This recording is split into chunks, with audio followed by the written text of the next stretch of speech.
Neste episódio, desceremos ao verdadeiro inferno do mundo antigo. Você descobrirá por que os habitantes de Herculano não apenas sufocaram, mas tiveram seus cérebros literalmente transformados em vidro negro devido à temperatura monstruosa. Contaremos por que a famosa posição de boxeador das vítimas não é uma tentativa de defesa, mas o resultado macabro da física agindo sobre o corpo humano. Você verá como a elite romana organizou um banquete em meio à peste, exigindo banhos e jantar, enquanto os céus desabavam sobre a terra.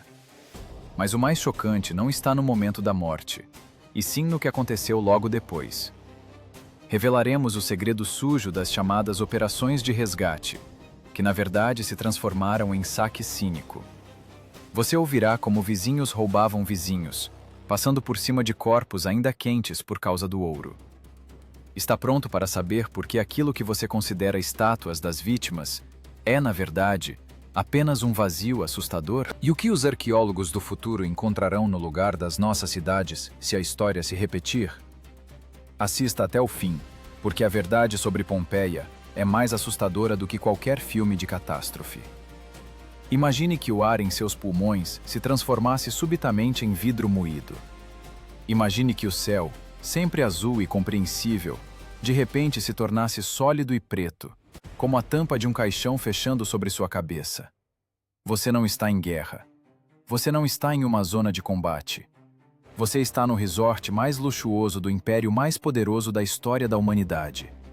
Você come pão fresco, bebe vinho diluído e discute os preços do azeite. E ainda não sabe que, em algumas horas, do seu mundo restará apenas uma camada de poeira cinza, sob a qual arqueólogos do futuro encontrarão o seu vazio. Bem-vindo a Pompeia. Bem-vindo ao ponto zero. Ao meio-dia de 24 de agosto do ano 79 da nossa era, a natureza decidiu lembrar à humanidade seu verdadeiro lugar na cadeia alimentar. E esse lembrete não soou como um sussurro, mas como um tiro a queima-roupa. Os antigos romanos eram mestres do controle. Eles aprisionavam rios em aquedutos, traçavam continentes com estradas retas como flechas, e acreditavam que o caos era algo que acontecia com os bárbaros além das fronteiras do império. Eles eram tão presunçosos em seu racionalismo que, em sua língua, sequer existia uma palavra para designar um vulcão. Para os habitantes da Campânia, o Vesúvio era apenas uma montanha. Um cenário pitoresco e verde para os vinhedos, oferecendo uma sombra agradável ao meio-dia. Eles dormiam sobre o dorso de um dragão, pensando ser apenas uma colina morna. Que erro monstruoso e fatal! Quando começou, não houve sirenes de aviso, nem mensagens de emergência. Houve apenas a física em sua manifestação mais primitiva e implacável. A pressão do magma, acumulada por séculos, finalmente encontrou uma saída. A explosão que rasgou o topo da montanha liberou uma energia térmica equivalente a 100.000 bombas atômicas lançadas sobre Hiroshima. Pensem nisso. 100.000 sóis explodindo simultaneamente em um único ponto do espaço. A rolha de rocha que vedava a cratera foi pulverizada em nada numa fração de segundo. Para a estratosfera, a uma altura de 30 quilômetros, subiu uma coluna de gás superaquecido, cinzas e pedra-pomes. Não se parecia com a erupção que você vê no cinema. Parecia que a montanha havia virado suas entranhas do avesso, e essa massa podre e ardente subiu para tapar o sol. Os moradores locais, acostumados a pequenos terremotos que consideravam apenas a respiração da terra, paralisaram. Em Pompeia, em Herculano, em Estábia, o tempo parou. Moedas caíram das mãos dos comerciantes. Taças congelaram a meio caminho dos lábios. As pessoas ergueram os olhos para o céu, e o que viram não se encaixava em sua visão de mundo. Não era uma nuvem, era um pinheiro colossal, crescendo diante dos olhos. Foi exatamente assim, com a precisão assustadora de um naturalista, que Plínio o Jovem descreveu o fenômeno. Um tronco gigantesco de fumaça, expandindo-se no topo numa copa densa que eclipsava a luz. Mas, em vez de agulhas, esse pinheiro despejava morte sobre a terra. Pedras, cinzas, pedaços da montanha. A gravidade assumiu o comando, e tudo que voou para cima começou a cair de volta, mas com velocidade assassina. Do outro lado da Baía de Nápoles, em Miseno, na base da frota imperial, um homem que achava saber tudo sobre a natureza observava esse espetáculo. Plínio, o Velho. Almirante da frota, procurador, conselheiro de imperadores e autor de 37 livros da história natural. Uma enciclopédia humana. Um homem da razão. Ele tinha acabado de tomar um banho frio e ia almoçar, quando sua irmã lhe apontou uma nuvem estranha, de forma e tamanho peculiares, subindo no horizonte. Para qualquer outra pessoa, seria motivo de pânico. Para Plínio, era um desafio, um enigma científico. Ele pediu suas sandálias e subiu a um local elevado para observar melhor o fenômeno. Nesse momento, enquanto o almirante estreitava os olhos tentando classificar o que via, em Pompeia, o paraíso se transformava em inferno. O sol desapareceu. Em plena luz do dia, fez-se noite, mas uma noite abafada, quente e com cheiro de enxofre. Do céu, começaram a cair pedras leves e porosas, pedra-pomes. No início parecia inofensivo, como granizo. As pedrinhas batiam com estalo nas telhas, ricocheteavam no calçamento. Mas elas aumentavam cada vez mais. A camada crescia com velocidade assustadora, 15 centímetros por hora. Telhados começaram a ranger sob o peso dessa neve. O ar se encheu de uma poeira fina que entupia o nariz, rangia nos dentes e transformava cada respiração em tortura. Era o colapso da ilusão de controle. Toda a engenharia romana, todas as suas leis, legiões e ouro não valiam nada diante da termodinâmica. A natureza não negociava. Ela simplesmente aniquilava a realidade. Pompeia, essa Las Vegas antiga, cidade do pecado, dos prazeres e do enriquecimento rápido, estava presa numa armadilha. As pessoas corriam pelas ruas, cobrindo as cabeças com travesseiros, bacias, pedaços de pano. Ainda não entendiam que não era apenas um mau tempo. Achavam que bastava esperar, esconder-se no porão, salvar as joias.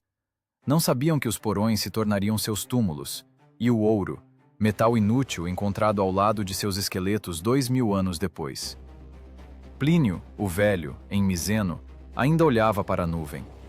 Seu interesse científico lutava com o instinto de autopreservação, e a ciência vencia. Ele ordenou preparar uma liburna rápida e leve. Queria chegar mais perto, olhar o monstro na cara, registrar dados, medir a altura da coluna. Era a manifestação suprema da arrogância romana. Achar que se pode estudar o Apocalipse, armado com uma tabuleta de cera e um estilete. Ele ainda não sabia que aquela expedição seria uma passagem só de ida. Ele não sabia que na costa, bem abaixo do vulcão, as pessoas já não olhavam para o céu com curiosidade, mas gritavam de horror, vendo seu mundo desmoronar. Nesse momento, enquanto a tripulação preparava o navio, um mensageiro atracou na costa de Miseno, ofegante de tanto remar. Em suas mãos trêmulas, havia uma carta que mudaria para sempre o destino do almirante e transformaria a excursão científica em uma desesperada operação de resgate, fadada ao fracasso. O texto na tabuleta de cera era curto, mas gritava mais alto que o estrondo do vulcão.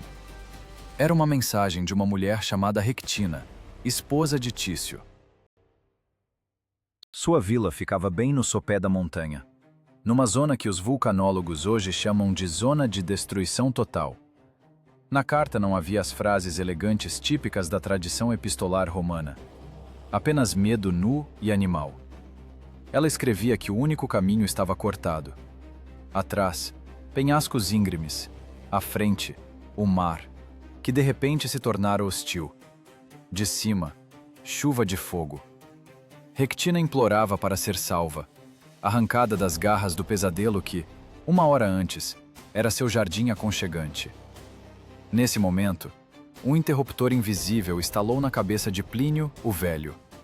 A curiosidade do cientista deu lugar ao dever de aço do almirante imperial.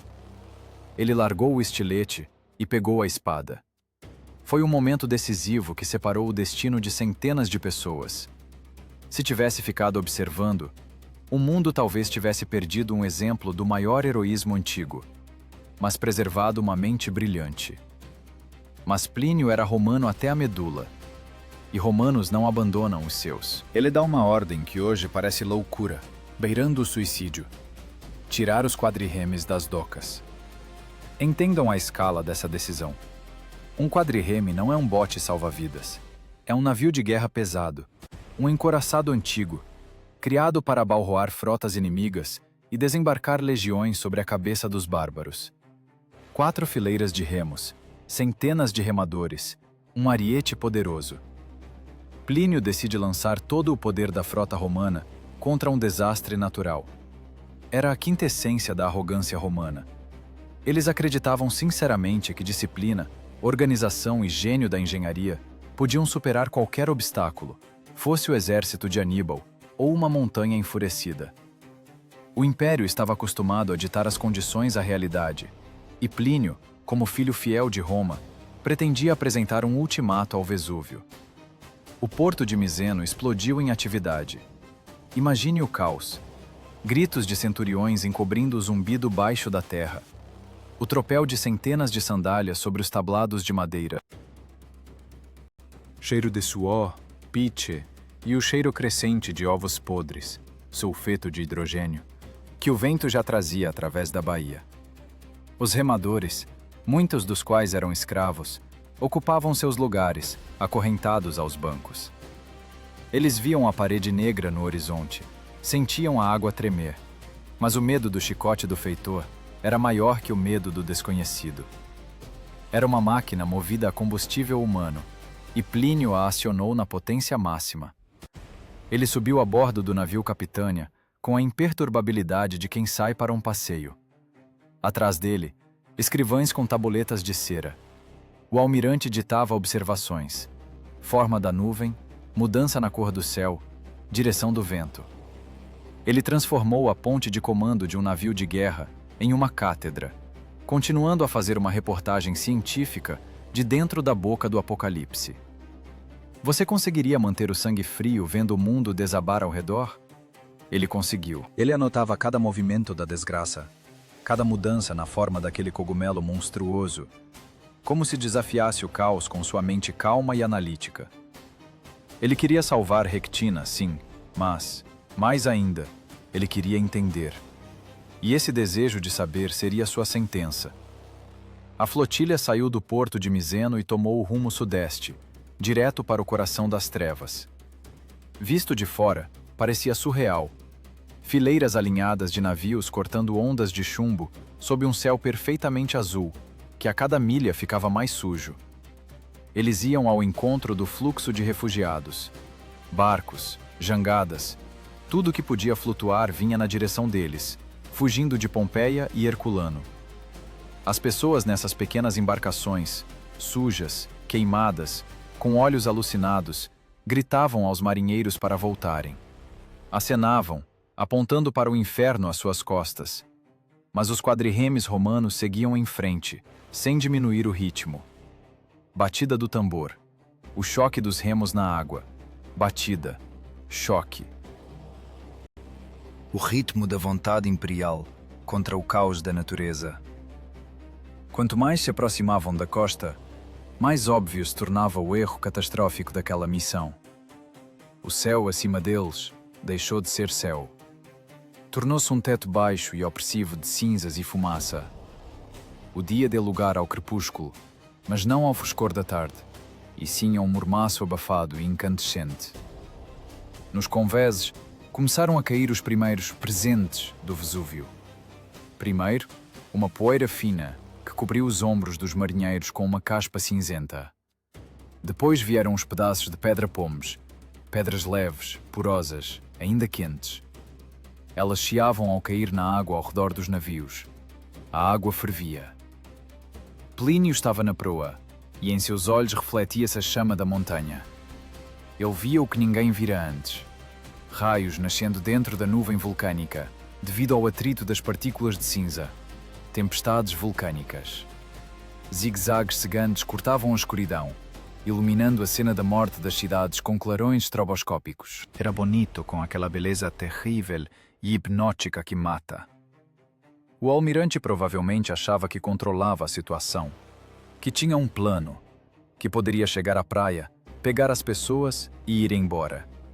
Ele se baseava na lógica da navegação, nos mapas de profundidade, na experiência de dezenas de campanhas.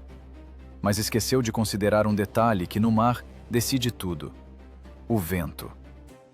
Aquele mesmo vento que permitiu aos seus navios pesados atingir velocidade recorde e chegar tão rápido à zona do desastre, soprava estritamente em direção à costa.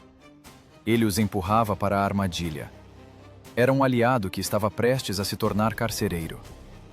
As velas se encheram, as cordas esticaram e os navios voaram para a frente, impulsionados pela mão invisível da pressão atmosférica, direto para os braços do vulcão. Não havia caminho de volta. Contra esse vento, sob uma chuva de pedras, seria impossível sair a remo. Mas o almirante ainda não pensava nisso. Ele via o objetivo. A vila onde esperavam pelo resgate. Ele via a costa, que já desaparecia sob uma camada de cinzas. Não sabia que a linha costeira já havia mudado, que o fundo do mar subira e que o mar, sempre aliado de Roma, preparava-se para atrair seu almirante. Os navios entraram na sombra da nuvem de cinzas, e o mundo para eles se reduziu ao tamanho do convés, entulhado de pedras quentes, enquanto o timoneiro olhava com horror a profundidade sob a quilha desaparecer rapidamente. O vento é o traidor mais pérfido desta história. Aquela brisa do noroeste, que normalmente refrescava a testa dos patrícios romanos em suas vilas, agora se tornara cúmplice do vulcão. Inflava as velas dos quadrirremes com tanta força que os mastros rangiam, empurrando a frota para a frente, para o coração da zona de perigo. Era uma armadilha perfeita e diabólica. O vento permitia entrar na baía com velocidade recorde, mas tornava a saída fisicamente impossível. Tentar virar uma máquina de guerra pesada e desajeitada contra tal vento, em condições de pânico e visibilidade zero, é como tentar parar uma avalanche com as próprias mãos. O almirante Plínio e seus capitães perceberam isso tarde demais. A porta se fechou. A chave girou na fechadura. E essa chave era feita de gás incandescente. Quando a flotilha se aproximou da costa de Herculano, a realidade começou a se desfazer em pedaços. A linha costeira marcada em seus mapas não existia mais. O mar recuou, mas não devido à maré. A crosta terrestre, sob a pressão monstruosa do magma, arqueou-se para cima, elevando o fundo do mar em metros. Onde ontem havia profundidade suficiente para a quilha de um navio de guerra, agora borbulhava uma lama suja, expondo pedras escorregadias e fumegantes. Era impossível atracar. Os timoneiros gritavam, tentando impedir que os navios encalhassem, mas a água ao redor fervia no sentido literal da palavra. Imagine estar numa panela de sopa, colocada sobre um fogo gigante. Pedaços de pedra-pomes caindo do céu cobriam a superfície da água com um tapete contínuo. Já não era água, mas um mingau espesso e viscoso de cinzas e lama, que quebrava os remos e entupia os pulmões dos remadores. A situação no convés do navio Capitânia lembrava uma cena de pesadelo. Do céu não caía neve, mas pedras. Pedaços de rocha pretos e queimados, arrancados das entranhas da terra, batiam nos capacetes, nos tabelados de madeira, nos ombros dos marinheiros. O estrondo era tal que era preciso gritar direto no ouvido do vizinho. E o calor. Um calor insuportável e seco de forno, misturado ao cheiro de enxofre, que fazia os olhos lacrimejarem e a garganta ter espasmos. Plínio, o velho, sob essa chuva de pedras, olhava para a vila de Rectina. Estava tão perto. Talvez ele até visse figuras humanas na praia, acenando em desespero. Mas entre eles e a salvação, havia uma faixa de natureza enfurecida, que nem a frota romana podia superar. O timoneiro do navio de Plínio, um velho lobo do mar que vira tempestades da Bretanha ao Egito, vacilou pela primeira vez na vida. Ele agarrou o leme, e gritou ao almirante o que todos pensavam: "Temos que voltar. Vamos morrer se ficarmos aqui." Era a voz da razão, a voz do instinto de autopreservação. Qualquer pessoa normal nessa situação daria ordem de retirada. Mas Plínio não era apenas uma pessoa. Era um símbolo do poder imperial e da filosofia estoica. Voltar atrás diante do perigo? Admitir derrota diante de uma montanha? Para um aristocrata romano, perder a face era pior que perder a vida. Justamente nesse momento, quando o granizo de pedra pomes cobria o convés até o tornozelo, Plínio profere a frase que entraria para a história como exemplo de coragem suprema ou imprudência suprema. Ele olha para o timoneiro trêmulo e lança: "Fortes fortuna iuvat." A sorte favorece os bravos. E acrescenta: "Rume para Pomponiano." Não foi uma decisão tática sábia. Foi a bravata de um jogador que aposta todas as fichas no zero, sabendo que o cassino está pegando fogo. Ele desistiu de tentar chegar à Rectina, percebendo a inutilidade de lutar contra o fundo elevado, e ordenou ir para Estábia, do outro lado da baía, onde vivia seu amigo Pomponiano. Essa decisão selou o destino da expedição. O vento, que os impedia de voltar para Miseno, agora os empurrava servilmente para Estábia. Os navios viraram e, impulsionados pela tempestade de cinzas, correram ao longo da costa. Era um caminho só de ida, para o fundo de um beco sem saída.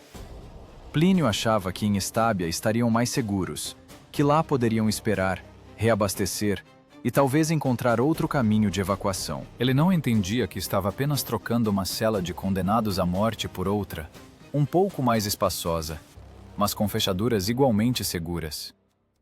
Enquanto os navios seguiam para Estábia, o mundo ao redor continuava enlouquecendo. No céu acima do Vesúvio, travava-se uma batalha de titãs. A coluna de fumaça e cinzas, ionizada pelo atrito de bilhões de partículas, gerava seus próprios raios. Não eram descargas celestes comuns, mas clarões serpentinos, vermelhos e violetas, perfurando a escuridão. Iluminavam o mar com uma luz cadavérica, revelando cenas surrealistas. Telhados de casas flutuando, corpos de pássaros que caíram mortos em pleno voo, e rostos de marinheiros distorcidos pelo horror. A cinza entrava em todas as frestas, penetrava sob as túnicas, na água, na comida. Os navios ficavam mais pesados a cada minuto. Os marinheiros tinham que sacudir constantemente a poeira quente para não serem enterrados vivos em seus postos de combate. Era um trabalho de Sísifo lutar contra um céu que decidiu cair sobre a terra. Quando a flotilha finalmente entrou no porto de Estábia, o cenário era enganosamente calmo, em comparação com o inferno de Herculano. Sim, aqui também caíam cinzas, mas as pedras eram menores, e a escuridão não era tão absoluta. Os navios conseguiram atracar. Plínio desembarcou como se chegasse para uma visita amigável, e não fugindo do inferno. Abraçou o trêmulo Pomponiano, que já havia carregado suas coisas no navio, e apenas esperava vento favorável para fugir. Ironia do destino. Pomponiano queria zarpar, mas o vento o trancou no porto. E Plínio chegou com esse mesmo vento para salvá-lo, e agora ambos estavam na ratoeira. Pomponiano e sua família estavam em pânico. Viam o Vesúvio pairar sobre eles, a nuvem negra crescendo. Queriam correr, gritar, chorar. Mas aí entra Plínio em cena. Ele vê o medo nos olhos dos amigos e decide usar sua principal arma, uma calma demonstrativa e esmagadora. A etiqueta romana como meio de defesa psicológica. O almirante declara que quer tomar banho. Pensem nisso. A terra treme sob os pés, vidro vulcânico cai do céu, o horizonte queima, e o comandante da frota exige que preparem as termas e o esfreguem com óleo. Não era descanso. Era um espetáculo, um ato de guerra psicológica contra o pânico. Ele age como se fosse uma noite normal de verão, apenas um pouco estragada pelo clima. Ele faz piadas, discute as notícias, finge que tudo corre conforme o plano. Os servos, olhando para o almirante imperturbável, começam a se acalmar. Se o grande Plínio está tomando banho, Então não vamos morrer agora? Se ele exige o jantar, então ainda há tempo? Era a grande mentira do líder que sabe estar condenado, mas se recusa a assustar o rebanho. Enquanto Plínio desfrutava da água morna, lavando o suor e as cinzas da travessia perigosa, o nível do solo no pátio da vila subia lentamente, centímetro por centímetro. A pedra pomes bloqueava as saídas. A armadilha se fechou definitivamente, mas lá dentro, atrás das grossas paredes da rica vila, começava o jantar mais estranho da história do Império Romano. Um banquete em meio à peste, onde o prato principal era a negação da realidade. A vila de Pomponiano, em Estábia, se transformou no palco da apresentação teatral mais surrealista da antiguidade. Imagine a cena. Atrás de paredes grossas, a poucos metros, uma tempestade de fogo ruge. O céu cai sobre a terra em pedaços de rocha incandescente. O mar ruge, tentando se soltar da costa. E lá dentro, num luxuoso triclínio iluminado pela chama trêmula de lâmpadas a óleo, o almirante idoso reclina-se no divã e janta com apetite. Não era loucura, embora parecesse. Era o auge do estoicismo romano, levado ao absurdo. Plínio, o velho, entendia que o pânico mata mais rápido que o vulcão. Ele via as mãos dos escravos tremerem, seu amigo pomponiano empalidecer, as mulheres prestes a ter um ataque de histeria, e decidiu interpretar o papel do único adulto numa sala cheia de crianças assustadas. Está tudo bem, dizia sua aparência. É apenas um fenômeno natural. Vamos beber vinho. Ele ordenou demonstrativamente que o levassem aos banhos. Pensem nesse detalhe. Prédios rangem com choques sísmicos, o reboco de afrescos inestimáveis cai na água, e o comandante da frota ensaboa o corpo, lavando a poeira da estrada. Ele queria mostrar que a rotina é mais forte que o caos, que enquanto um romano se lava, o império permanece de pé. Ao voltar do banho, sentou-se à mesa. Plínio estava alegre, ou, o que é ainda mais heroico, fingia magnificamente estar. Brincava, mantinha a conversa, molhava o pão no molho, ignorando o fato de que os pratos pulavam na mesa ao ritmo dos tremores subterrâneos. Era uma guerra psicológica, onde o oponente era o medo animal, e Plínio vencia essa batalha comendo seu jantar à beira da cova. Mas o momento mais grotesco veio depois. Quando o jantar acabou, o almirante anunciou que estava cansado e ia dormir. E ele realmente dormiu. Não foi uma lenda bonita inventada pelos descendentes. As pessoas que estavam naquele quarto ouviram a prova de seu sono a noite toda. Plínio era um homem corpulento, sofria de falta de ar e provavelmente asma. Sua respiração era pesada e alta. Logo, um ronco retumbante e rítmico ecoou pela vila. Imagine esse contraste sonoro. Lá fora, o estrondo de pedras caindo, o estalo de árvores quebrando, o zumbido da terra. E lá dentro, o ronco de um velho dormindo. Esse som se tornou uma âncora para todos que não dormiam, sentados na escuridão dos corredores. Enquanto o almirante ronca, estamos vivos. Enquanto ele dorme, o mundo ainda não desabou completamente. No entanto, a física não tem reverência pela grandeza. Enquanto Plínio sonhava, a situação no pátio da vila passava de crítica para fatal. O nível de pedra-pome subia com a implacabilidade de uma ampulheta. O pátio interno, o átrio, por onde passava o caminho para os quartos, enchia-se rapidamente de pedras leves e porosas. A camada crescia a olhos vistos. Meio metro, 1 metro. Mais um pouco, e a porta do quarto de Plínio seria bloqueada por fora, transformando o quarto em cripta. A pedra-pomes, misturada com cinzas, criava um aterro fofo e movediço, impossível de caminhar, mas que barricava perfeitamente as saídas. Pomponiano e os outros não dormiram nem um segundo. Ficaram sentados, ouvindo cada batida de pedra no telhado, sentindo o ar viciado ficar cada vez mais quente. O cheiro de enxofre infiltrava-se pelas cortinas, provocando tosse. Perto da hora do amanhecer, quando por todas as leis da natureza o sol deveria nascer, mas lá fora reinava uma escuridão impenetrável e densa, ficou claro. Não dava mais para esperar. Se não acordassem o almirante agora, ficariam todos lá para sempre, empardados na própria casa. Tiveram que interromper o sono do grande cientista não por causa do barulho, mas pelo medo de serem enterrados vivos. Os servos sacudiram Plínio. Ele acordou, provavelmente insatisfeito, pesado do sono, mas avaliou a situação instantaneamente.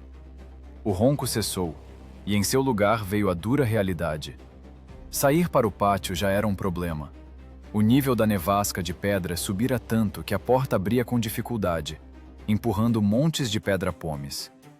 O grupo se reuniu no salão principal para uma conferência. A questão era direta, e não havia boas opções. Ficar na casa? Os telhados já envergavam, as vigas estalavam. Os tremores sísmicos tornavam-se tão fortes que parecia que a fundação da casa havia se tornado líquida. As paredes balançavam. Ficar significava ser esmagado pelos escombros do próprio teto. Sair para o campo aberto? Lá chovia pedra. Pedaços de pedra-pomes, embora leves, caíam de grande altura e podiam causar ferimentos graves. E fragmentos maiores de rocha matavam na hora. Mas havia um terceiro fator que eles só começavam a perceber: o ar. Respirar ficava cada vez mais difícil. Já não era apenas uma neblina de fumaça, era um ataque de gás. E ainda assim, entre a morte sob os escombros e o risco em espaço aberto, escolheram a segunda opção. Plínio, Pomponiano e um punhado de escravos começaram a se preparar para sair. Não vestiram armaduras. Improvisaram a proteção mais ridícula e patética que se pode imaginar. Pegaram almofadas dos sofás, toalhas de linho, toalhas de mesa. Colocaram as almofadas sobre as cabeças e as amarraram com tecido. Parecia cômico, o grande almirante e patrícios romanos com travesseiros na cabeça, como crianças brincando de fantasma. Mas era o único capacete contra a ira da montanha. Com esse equipamento lamentável, cambaleando pelo vento e pelos tremores da terra, deram um passo na escuridão, em direção à praia, esperando que o mar lhes desse a chance que a terra já lhes havia tirado. Saíram na escuridão total, embora pelo horário devesse ser amanhecer.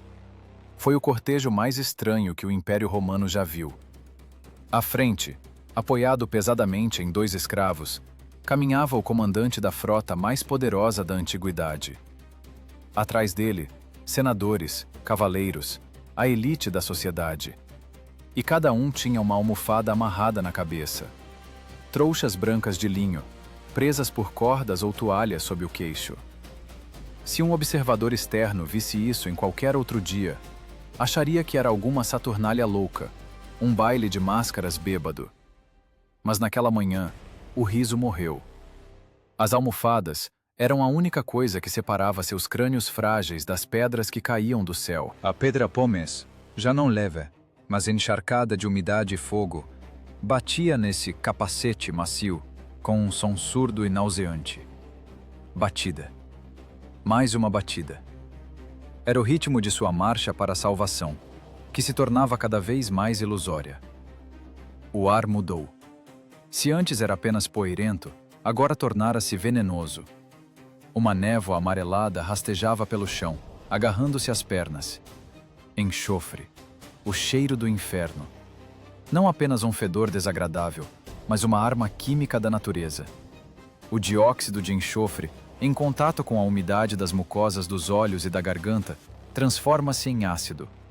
Cada inspiração queimava. As pessoas tossiam, cobriam a boca com a ponta das togas, tentando filtrar aquele coquetel corrosivo. Mas o gás infiltrava-se por toda parte. Ele era mais pesado que o ar, espalhava-se por baixo, onde as pessoas caminhavam, transformando o caminho para a praia numa câmara de gás sem paredes. Chegaram à praia, esperando ver água calma e navios salvadores. Mas o mar os traiu definitivamente. Estava selvagem e hostil, como escreveria secamente Plínio, o jovem, mais tarde. Ondas, agitadas pelos tremores subterrâneos e pelo vento furacão, arrebentavam na costa com estrondo, jogando peixes mortos na areia. A arrebentação fervia. Colocar botes na água era suicídio. O vento continuava soprando no rosto, prendendo os navios firmemente à costa. A grande frota, orgulho de Roma, tornou-se uma pilha inútil de madeira, presa na armadilha da hidrodinâmica. O caminho de volta estava cortado por escombros, o caminho à frente fechado pela tempestade. Ficaram numa estreita faixa de areia suja, prensados entre o oceano furioso e a montanha explodindo. E aqui, o organismo de Plínio, o velho, cedeu. O almirante era velho, obeso, e sofria do que os médicos da época chamavam de peito estreito, e nós chamamos de asma ou insuficiência cardíaca. Nessa atmosfera saturada de cinzas e gás, seus pulmões simplesmente se recusaram a funcionar. Ele sentou-se pesadamente sobre um lençol estendido para ele. Imagine a cena. O homem que decidia o destino de milhares de marinheiros, que escrevia enciclopédias sobre o universo, agora sentado sobre um monte de lixo, impotente como uma criança. Ele pede água. Trazem-lhe água fria. Ele bebe avidamente, mas não ajuda. A garganta se fecha em espasmo. A mecânica da respiração está quebrada. Ele tenta se levantar. 2 escravos correm para ele, seguram-no pelos braços, tentam erguer seu corpo pesado. Ele faz um esforço, levanta-se e cai de volta imediatamente. Com o rosto na areia.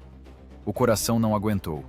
Ou talvez, a concentração de gás asfixiante perto do chão fosse alta demais para seus brônquios doentes. A morte não foi heróica. Ele não morreu dando ordens na ponte de comando, não caiu pela espada do inimigo. Ele simplesmente sufocou, arquejou e desfaleceu. O maior naturalista do Império morreu, assassinado pelo objeto de seu estudo.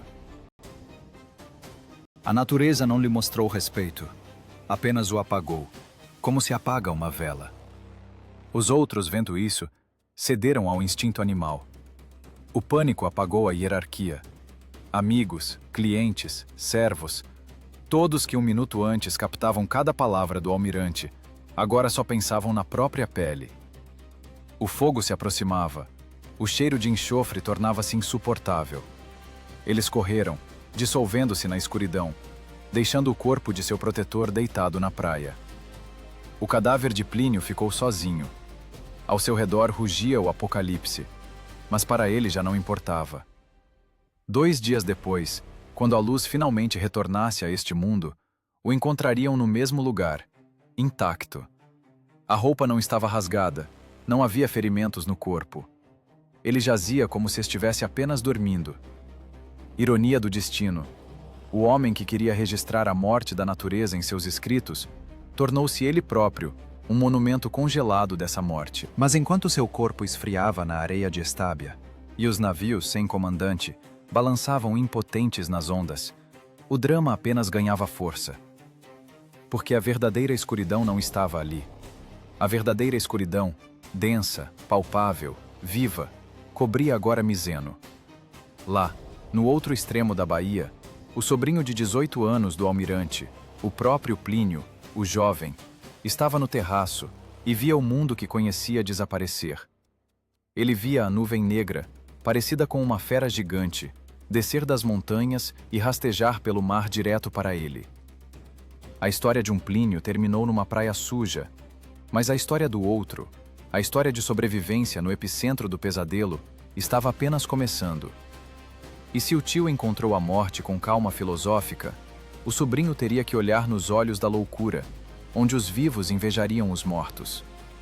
Enquanto numa margem da baía, morria o corpo da ciência romana na figura do almirante, na outra margem, em Miseno, morria o espírito romano. Plínio, o jovem, de 18 anos, aquele mesmo jovem que recusou a viagem para ler Tito Livio, agora via a história se desenrolar não nas páginas dos livros, mas bem diante de seu rosto. E essa visão quebrava a psique mais rápido que tortura.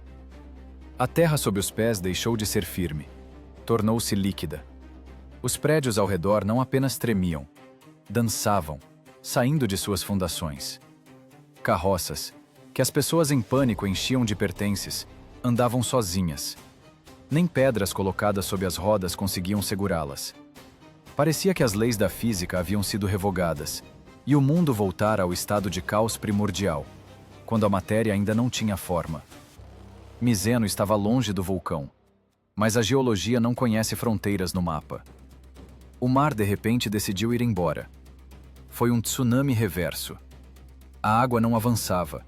Era sugada pela terra, expondo o fundo da baía por centenas de metros. Imaginem essa paisagem surrealista. Onde uma hora antes pescadores lançavam redes, agora, na areia molhada, entre algas e corais, milhares de criaturas marinhas agonizavam. Peixes, caranguejos, moreias, todos jogados em terra seca não por uma tempestade, mas pelo vácuo criado pelo vulcão.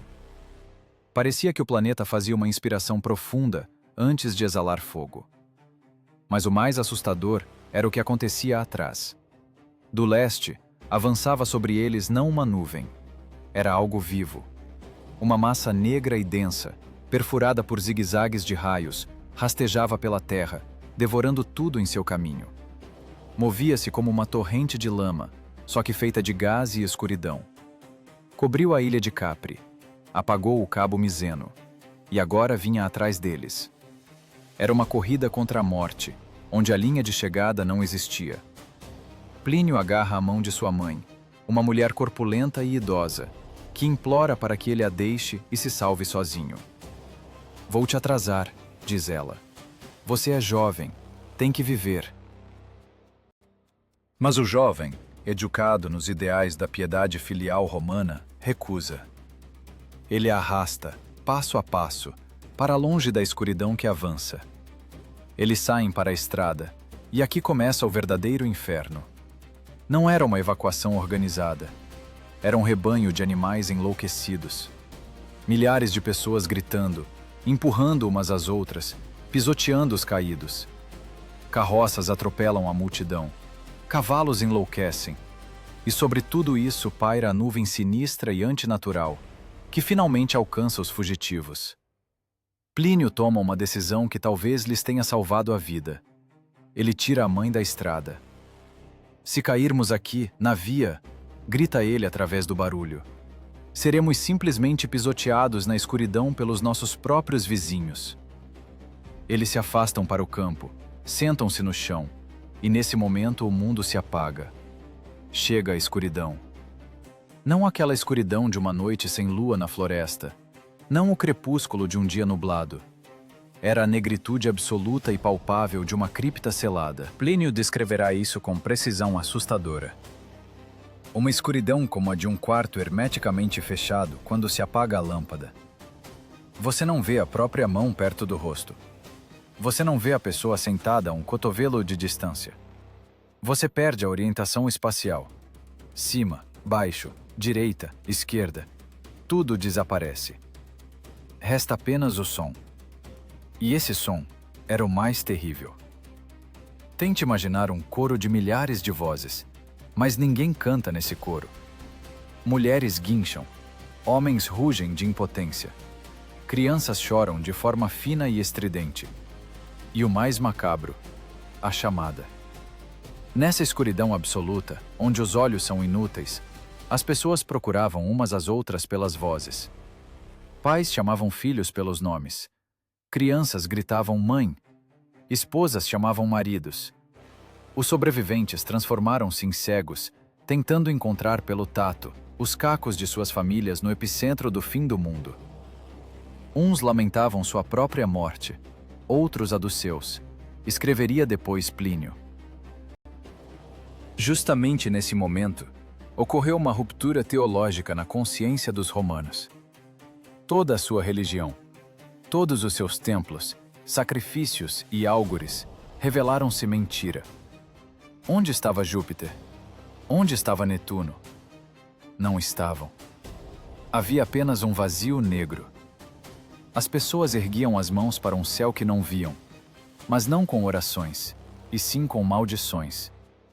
Muitos gritavam que não havia mais deuses, que os céus estavam vazios, que chegara a última e eterna noite, de que falavam as lendas, e que o mundo morria com eles.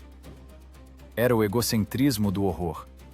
Parecia impossível que em algum lugar em Roma ou no Egito o sol estivesse brilhando agora. Não. Se nós morremos, então morre todo o universo. A escuridão engoliu não apenas o sol, engoliu a esperança. De tempos em tempos, a luz rasgava a escuridão. Mas não era a luz da salvação. Eram pilares gigantes de fogo em algum lugar distante, ou clarões de raios, que tornavam tudo ainda mais assustador, porque por um segundo revelavam na escuridão os rostos dos vizinhos distorcidos pelo horror e a cinza caindo. E depois, de novo, negritude. A cinza ficou pesada. Já não caía como neve, mas como um cobertor denso.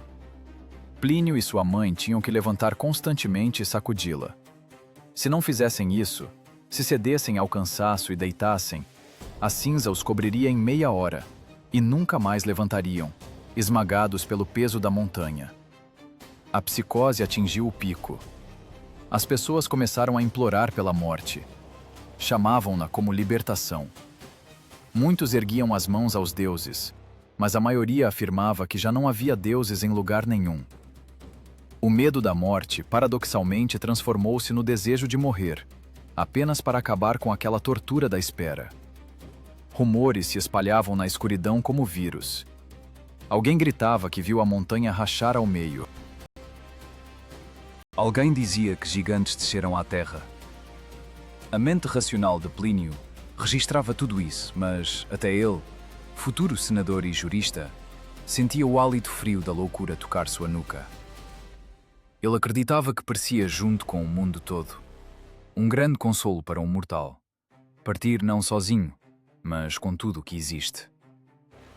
Mas enquanto em Miseno as pessoas enlouqueciam de medo e escuridão, na outra margem, em Herculano e Pompeia, o medo já havia acabado. Lá começou a física. A mecânica da destruição passou para a fase final. O vulcão cansou de brincar com as vítimas, cobrindo-as com pedrinhas.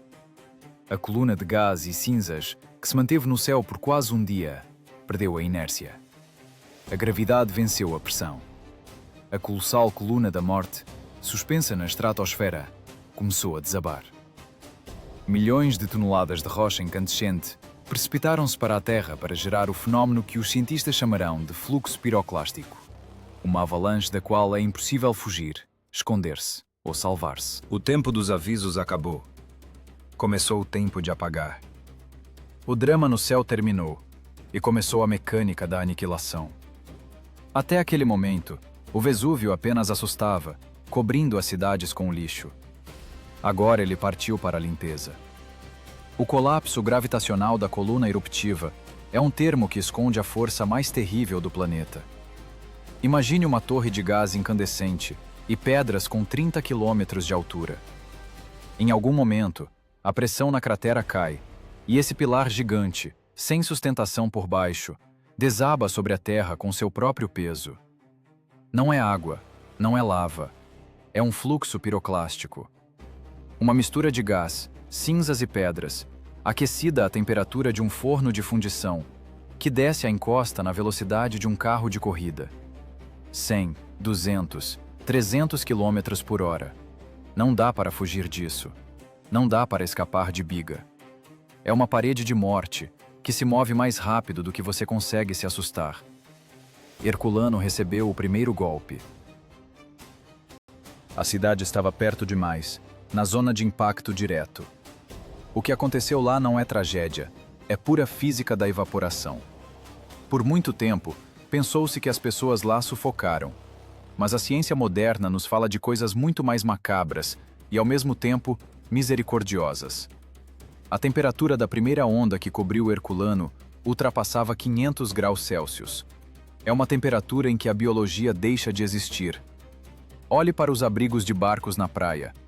Centenas de pessoas se esconderam lá, esperando a chuva de pedras passar. Quando o fluxo atingiu essas abóbadas, agiu como um clarão termonuclear. A morte chegou mais rápido do que o impulso nervoso conseguiu ir da pele ao cérebro. Eles não sentiram dor. Não tiveram tempo de entender que estavam morrendo.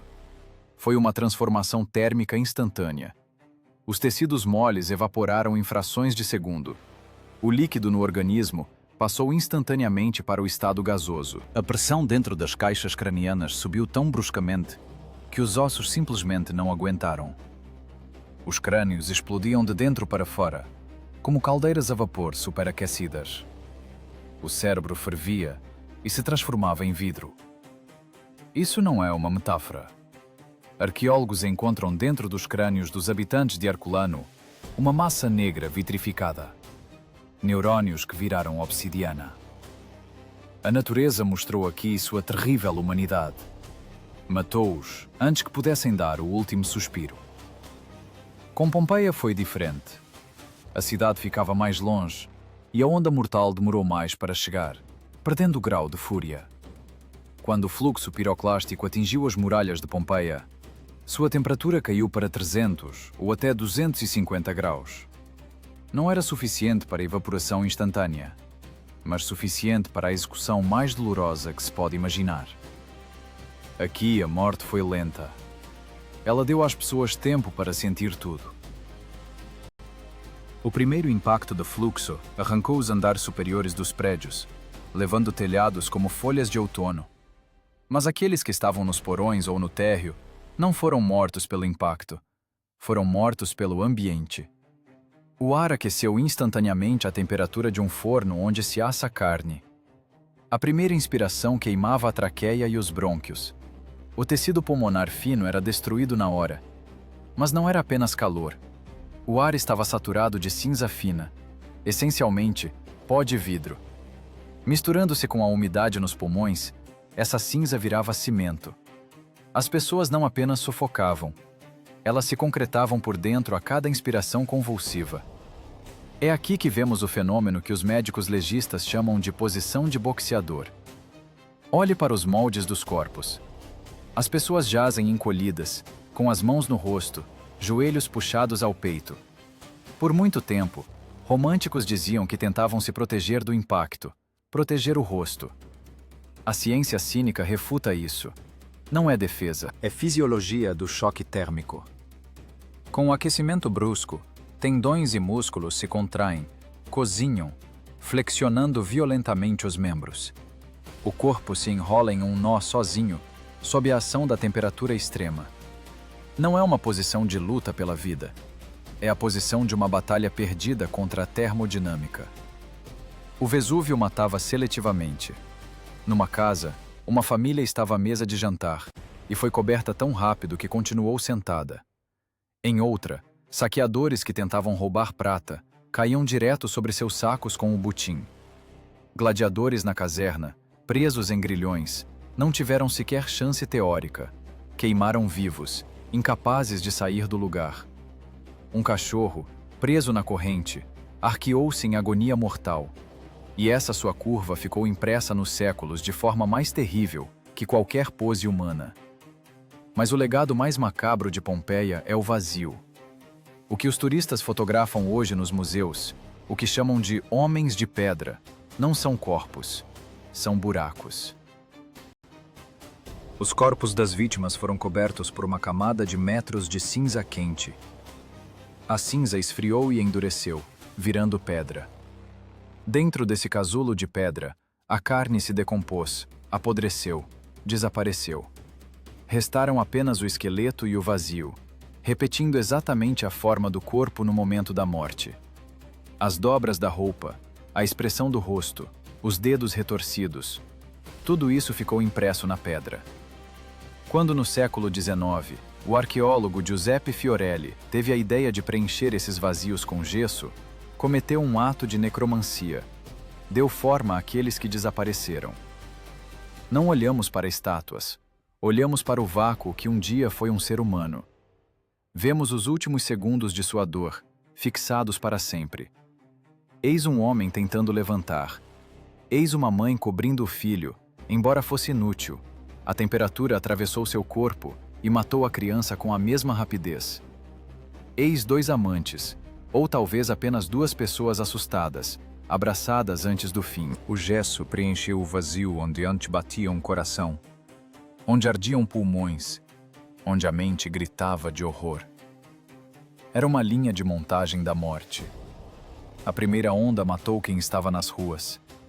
A segunda e a terceira acabaram com quem se escondia.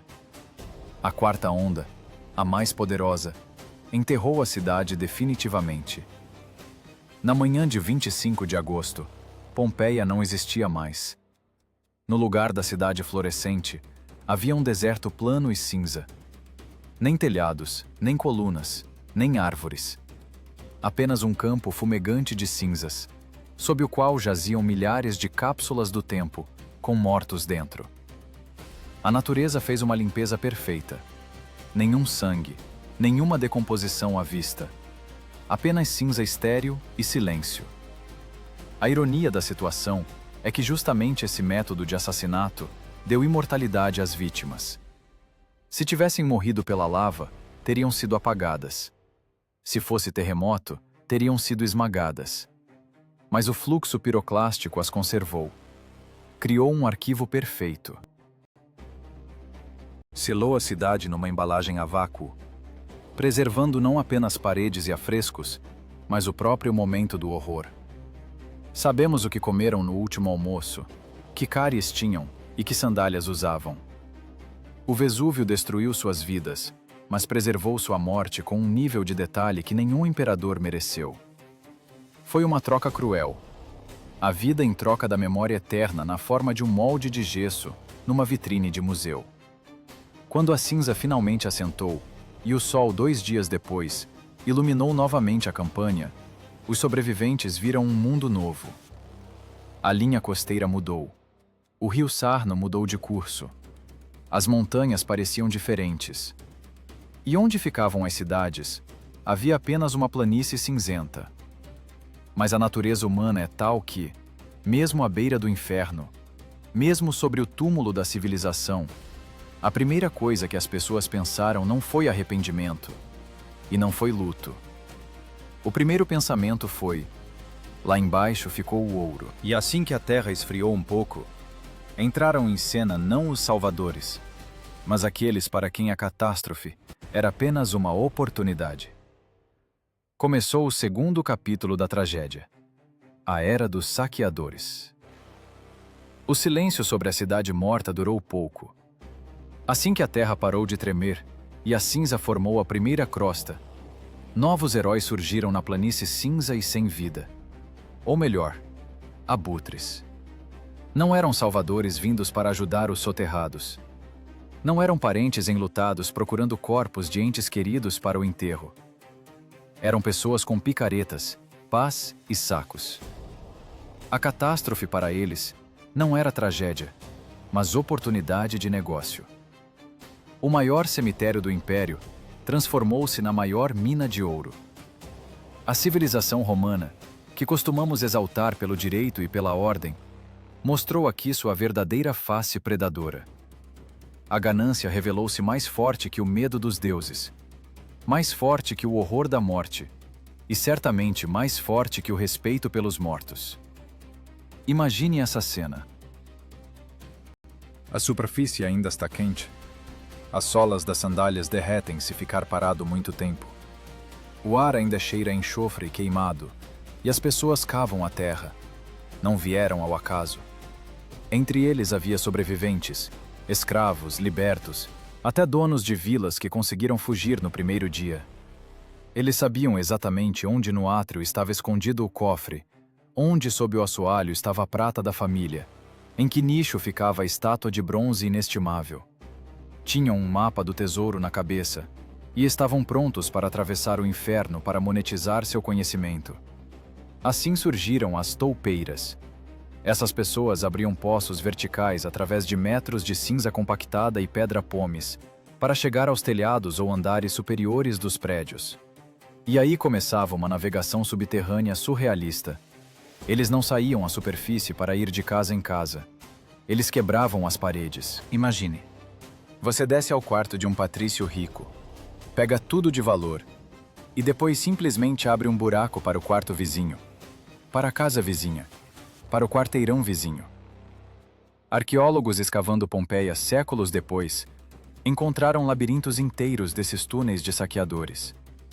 A cidade subterrânea virou um formigueiro, perfurado por passagens onde rastejavam pessoas obcecadas pelo lucro. Era um trabalho sujo e cínico. Dentro das casas, reinava a escuridão absoluta. Os ladrões trabalhavam à luz de lâmpadas a óleo, sufocando com poeira e ar viciado. Rastejavam por quartos que se tornaram criptas. E é aqui que se revela toda a profundidade da queda humana. Para chegar ao baú com moedas, tinham que passar por cima dos corpos dos antigos donos. Às vezes, pisar neles. O estalo de ossos sob os pés não parava o trabalho nem por um segundo. Os mortos para eles eram apenas lixo, um obstáculo no caminho para o enriquecimento. Se no dedo do cadáver brilhava um anel, quebravam o dedo. Se no pescoço havia um colar, arrancavam. Nenhuma reverência, nenhum medo de fantasmas. Apenas cálculo frio. O morto não precisa de ouro, e ao vivo, ele comprará uma vida nova. Nas paredes de algumas casas, arqueólogos encontraram inscrições toscas. Domus pertusa, casa perfurada. Eram as marcas dos saqueadores. Uma espécie de selo de qualidade e aviso aos concorrentes. Não há nada aqui, já levamos tudo. Pensem no nível de cinismo. A cidade destruída pela ira da natureza, milhares de pessoas mortas em agonia, e alguém deixa na parede um visto, como um número de inventário num armazém. Essas inscrições são o testemunho mais honesto daquele tempo. Falam mais sobre as pessoas do que todos os tratados filosóficos de Sêneca. Enquanto Roma chorava oficialmente, a Roma não oficial enchia os bolsos. Roubavam tudo. Louça de prata, principal ativo do mundo antigo. Joias de ouro, estátuas de bronze, que podiam ser derretidas ou vendidas a colecionadores em Roma que não faziam perguntas. Arrancavam o revestimento de mármore, quebravam canos de chumbo do encanamento. Tudo que tivesse algum valor e pudesse ser carregado, desaparecia nos saqueadores. Pompeia não foi saqueada por bárbaros, nem inimigos. Foi saqueada pelos seus. Vizinhos de Estábia, moradores de Nápoles, pompeianos sobreviventes. Foi um saque em escala industrial, que começou assim que o vulcão silenciou, e continuou, talvez, por meses ou até anos, até a vegetação esconder definitivamente as ruínas. Mas o risco era colossal. Túneis frequentemente desabavam, enterrando os ladrões ao lado de suas vítimas. Arqueólogos encontraram esqueletos de pessoas com sacos de butim que nunca conseguiram sair. A ganância os levou para a armadilha, e o Vesúvio os levou post factum, como se punisse a ousadia. Nos bolsos dessas vítimas secundárias, tilintavam moedas que já não lhes serviriam. Era uma ironia sombria. Ladrão e roubado jaziam agora na mesma terra, igualados pelo peso da cinza vulcânica. Mas nem esses casos paravam o fluxo de interessados. Rumores sobre as riquezas da cidade soterrada agitavam as mentes dos pobres por toda a campanha. Pompeia é o lugar onde o ouro está sob os pés, sussurravam nas tabernas, e novos grupos de toupeiras pegavam picaretas e iam à luta. Esse saque teve outro efeito, mais profundo. Misturou as camadas históricas.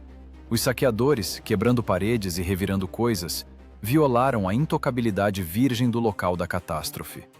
O que vemos hoje, muitas vezes, não é exatamente a cena deixada pelo vulcão. É uma cena editada pelos ladrões do primeiro século. Muitas casas estão vazias, não porque os moradores conseguiram levar tudo, mas porque alguém voltou para buscar os bens mais tarde. A história de Pompeia não é apenas a história da destruição. É a história de um estupro duplo da cidade. Primeiro pelo fogo, depois pela ganância humana. No entanto, podemos julgá-los? A sociedade romana era dura, a vida valia pouco e o dinheiro dava liberdade. Para um escravo que sabia onde o senhor escondia o ouro, essa ida à cidade morta era a única chance de comprar sua liberdade. Algum de vocês arriscaria a vida descendo numa zona radioativa ou em ruínas em chamas, sabendo que uma mochila com o butim garantiria uma velhice confortável para seus filhos? Romanos eram pragmáticos. Os deuses são cruéis, a vida é curta e o ouro é eterno. Se Júpiter decidiu destruir a cidade, é direito dele. E o direito do homem é pegar o que está dando sopa. Nessa lógica não havia espaço para sentimentalismo. Pompeia morreu. Viva o lucro! Enquanto lá embaixo, nos túneis, fervilhava esse trabalho sujo, na distante Roma, no Palácio Imperial, finalmente começavam a perceber a dimensão do problema. Notícias sobre a destruição de toda uma região chegaram à capital. O imperador Tito, o mesmo que destruiu o Templo de Jerusalém, homem de ação e, como diziam, amor e consolo do gênero humano, viu-se diante de um inimigo que não podia ser vencido com legiões. Ele tinha que reagir de alguma forma. O império não podia simplesmente ignorar o desaparecimento de 2 cidades prósperas e a morte de um almirante ilustre. Mas o que pode fazer o homem mais poderoso do mundo quando a própria geologia se levanta contra ele? A resposta foi previsivelmente burocrática e tragicamente inútil. Enquanto nas tocas sujas e abafadas sob a terra, os saqueadores arrancavam colares de cadáveres, nos salões frescos de mármore do Monte Palatino, em Roma, o poder tentava entender como administrar o vazio. As notícias da catástrofe não chegaram à capital imediatamente. Primeiro foram rumores, trazidos por marinheiros assustados. Depois chegaram mensageiros, cobertos de poeira cinza, com olhos inflamados pela insônia. O imperador Tito Flávio Vespasiano, o homem que apenas 9 anos antes varrera da face da terra o Templo de Jerusalém e esmagara a revolta na Judeia, ouviu o relatório em silêncio. Diante dele estava um inimigo que não podia ser crucificado, subornado ou intimidado por legiões. Tito era um pragmático duro. Soldado até a medula, favorito do exército, estava acostumado a que qualquer problema tivesse solução. Há um motim? Mande legiões. Há falta de grãos? Abra os celeiros. Precisa de um triunfo? Construa o Coliseu. Mas aqui, olhando para o mapa da campanha, onde 2 cidades prósperas simplesmente deixaram de existir, ele sentiu pela primeira vez o hálito gelado da impotência absoluta. A maior máquina de ordem da história da humanidade, o Império Romano, atolou na cinza vulcânica. Tito declarou estado de emergência. Nomeou uma comissão de ex-cônsules respeitados. Destinou verbas enormes do tesouro e até cedeu os bens das famílias extintas para a reconstrução da região. Soa nobre, como ato de um governante misericordioso.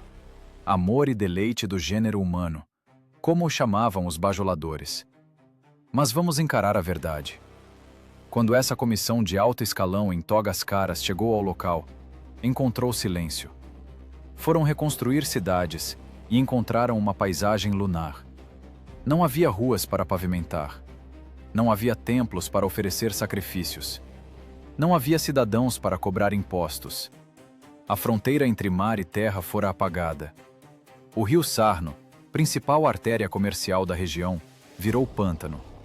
Senadores pisavam numa crosta de lava endurecida e lama, sob a qual jaziam seus amigos, colegas, clientes, e entendiam que sua missão terminara antes mesmo de começar. Não havia o que reconstruir. Pompeia e Herculano não foram destruídas, foram anuladas. A missão de resgate transformou-se instantaneamente em missão de descarte e isolamento. Em vez de limpar escombros, a comissão ocupou-se da burocracia da morte. Precisava resolver casos jurídicos que o direito romano nunca enfrentara. A quem pertence a terra se os marcos de fronteira estão enterrados sob 10 metros de pedra? Quem herda a fortuna de um patrício se toda a sua família, incluindo parentes distantes, cozinhou viva no mesmo banho? O império, incapaz de vencer a natureza, ocupou-se do que sabia fazer melhor: mover papéis e redistribuir ativos. O dinheiro dos mortos sem herdeiros foi para o tesouro. Foi um passo cínico, mas lógico. Mortos não precisam de ouro, e Roma precisa terminar o anfiteatro. Tito visitou a zona do desastre pessoalmente. Foi um gesto político forte. O imperador respirou aquele ar envenenado, andou pela cinza cinzenta, consolou os sobreviventes que perderam tudo. Mas a ironia do destino, má e impiedosa, já erguera sua espada sobre ele. Tito governou apenas 2 anos. No ano 81, ele morre subitamente de uma febre misteriosa. Historiadores discutem até hoje. Teria sido veneno, malária ou, o que soa muito mais sinistro, consequências de sua visita à Campânia. O fato é que a catástrofe não acabou com a queda das cinzas. O ecossistema da região foi destruído. Colheitas morreram. A água foi envenenada. O gado morreu. Depois do vulcão veio a fome. E depois da fome, como uma sombra fiel, veio a peste. A epidemia que eclodiu na Itália logo após a erupção tornou-se uma das mais terríveis daquele século. Acredita-se que foi essa praga, nascida nos campos apodrecidos e cobertos de cinzas da Campânia, que chegou a Roma e levou o imperador.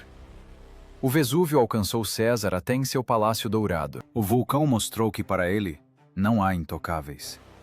Você pode vestir púrpura, pode ser guardado por pretorianos, pode comandar milhões, mas se a geologia decidir que sua hora chegou, você morrerá assim como um escravo na pedreira. A morte de Tito foi o acorde final nessa sinfonia de impotência. Roma, que construía estradas para durar séculos e aquedutos para milênios, enfrentou uma força que apagava essas conquistas em segundos. Nesta guerra do império contra os elementos, o placar foi humilhante, 0-1 para os elementos. Todas as maravilhas da engenharia, todo o poderio militar, toda a máquina administrativa, revelaram-se brinquedos de criança diante da energia planetária. Os romanos, orgulhosos de seu racionalismo, receberam uma lição cruel.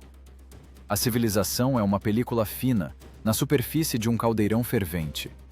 E essa película pode rasgar a qualquer momento.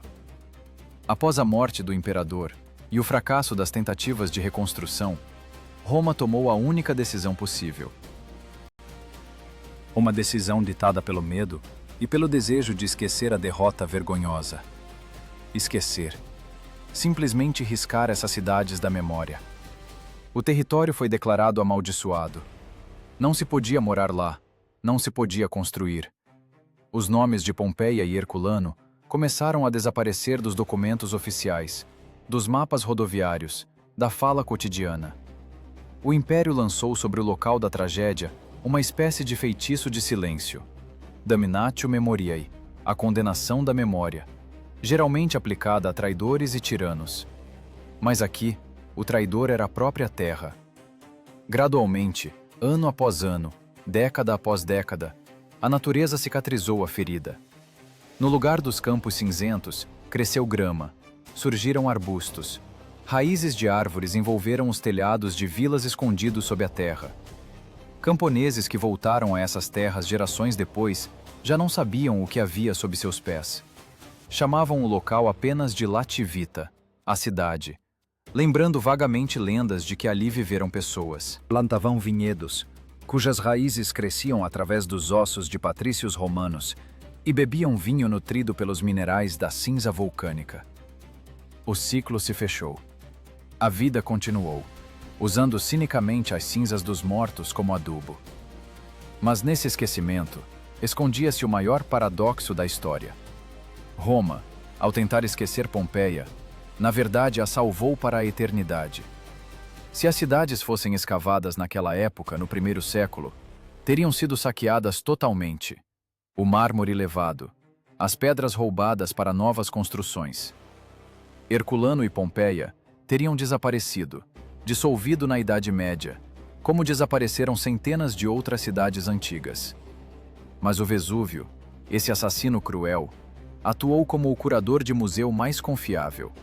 Escondeu sua vítima tão bem que ninguém pôde tocá-la por quase 1700 anos. Ele selou o tempo numa cápsula para que um dia, quando a humanidade estivesse pronta, a abrisse e nos mostrasse nosso próprio reflexo no espelho do passado. E quando esse espelho for finalmente limpo da sujeira, o mundo verá algo que o fará estremecer de reconhecimento. E assim, Roma decidiu esquecer. E conseguiu. Por 1500 anos, uma cortina de silêncio desceu sobre a Baía de Nápoles. Nos mapas medievais, nos portulanos da Renascença, você não encontrará os nomes Pompeia ou Herculano. Desapareceram da memória coletiva da humanidade, transformando-se num mito vago, numa lenda para camponeses. Os habitantes locais chamavam a colina que escondia as ruínas simplesmente de Lativita, a cidadezinha. Eles nem desconfiavam que esse próprio nome era um eco que atravessara a espessura dos séculos. Aravam a terra sem saber que seus arados raspavam nos telhados de vilas senatoriais. Construíam suas cabanas usando estranhas pedras lavradas que brotavam da terra, sem entender que eram fragmentos da maior tragédia da antiguidade. Foi o assassinato perfeito da memória. Damnatio memoriae, a maldição do esquecimento, executada pelo próprio planeta. Mas nesse esquecimento escondia-se a maior zombaria da história. O Vesúvio, ao matar os habitantes, presenteou suas cidades com a imortalidade. Pense nesse paradoxo. Se as cidades não tivessem perecido, se tivessem continuado a viver, teriam inevitavelmente mudado. Casas velhas seriam demolidas para construir novas. Afrescos seriam picotados. Templos seriam transformados em igrejas e depois em depósitos. O mármore seria roubado para fazer cal.